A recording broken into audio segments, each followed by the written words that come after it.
कि सासू चाही मांगी जैसन। आजकल के जमाने में अगर कोई भक्त जाता है ना, लड़कों में खासकर लड़कों में अगर कोई भक्त जाता है भगवान के सामने एक ही चीज मांगता है कि भगवान बता दे क्या मांगता है। पहले के जमाने में होता था कि भगवान पास करा दो, भगवान हिट कर दो, भगवान घर सुखी रहे, परिवार सुखी रहे। अब के जमाने में ऐसा कुछ नहीं है। अब के जमाने में एक ही चीज है कि सब होके हुनर में हरारू चाहिए सुना, कि भोला पूजी चाहिए चंदा चचो, नहीं दहेज में मांगी ले फादा कि सब होके हुनर हमें हरारू चाहिए सुना।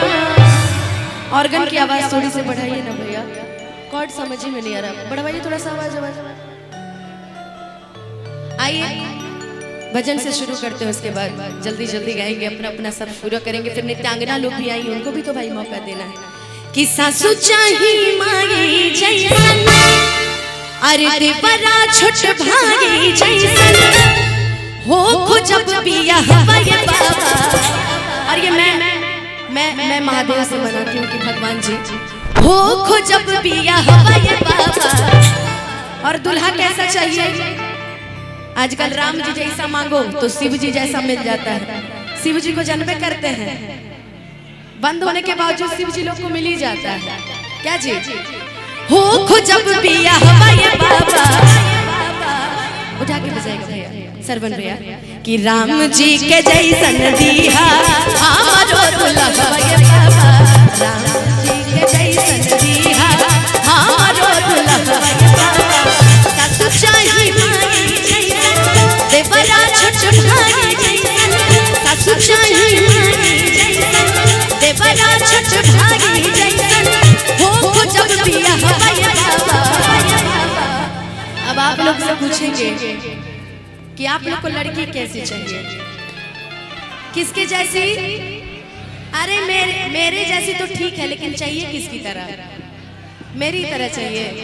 इस जन्म में तो संभव नहीं है, लेकिन लव यू यार, इतना लोग प्यार करते हैं जी।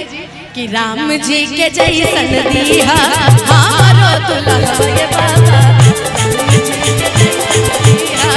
हमारो दूल्हा ये बाबा।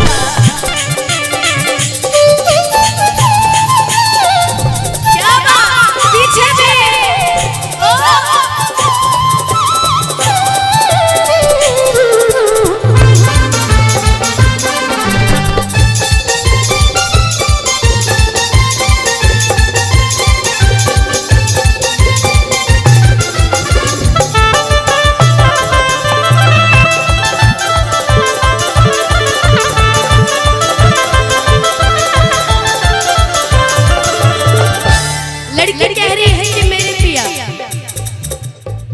सावन सोमारी करी रोजो जल ढारी करी,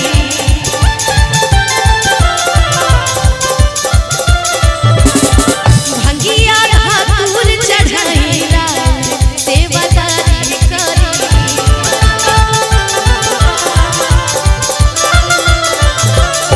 सावन सोमारी करी रोजो जल ढारी करी, भंगिया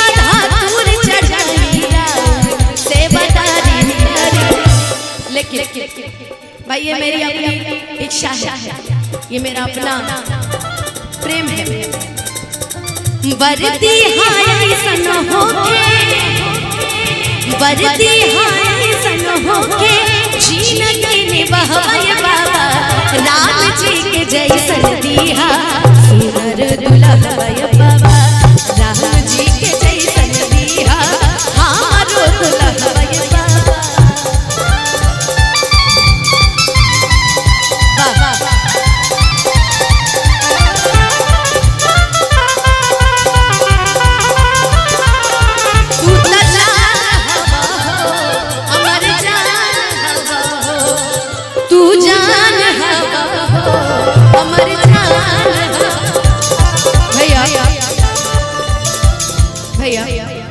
जो गाना उठाऊंगी उसी को बजाइएगा, लेकिन इसके बाद वाली लाइन ना शायद अच्छी लगेगी। हम कह रहे हैं कि जैसे मानी ले बाबा अरे रौरा गौरा मैया के